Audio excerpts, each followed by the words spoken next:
ذرا سوچو، وہ کون سی نیکی ہے جو اگر انسان چھپ کر کرے تو اللہ اس سے خاص محبت کرنے لگتا ہے؟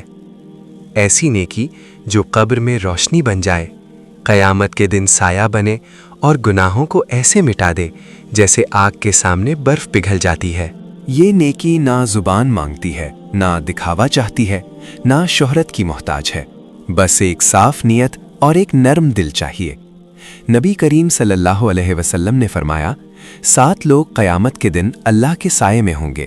ان میں وہ شخص بھی ہوگا جو صدقہ اس طرح دے کہ دائیں ہاتھ سے دے تو بائیں ہاتھ کو خبر نہ ہو۔ بخاری و مسلم۔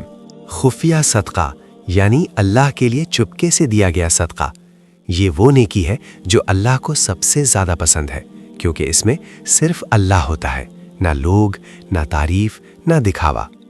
اگر آپ چاہتے ہیں قبر میں روشنی، قیامت میں سایہ اور دل میں سکون، تو کبھی نہ کبھی چپکے سے صدقہ ضرور کریں، کیونکہ اللہ کو وہ نیکی سب سے زیادہ محبوب ہے جس میں اخلاص سب سے زیادہ ہو۔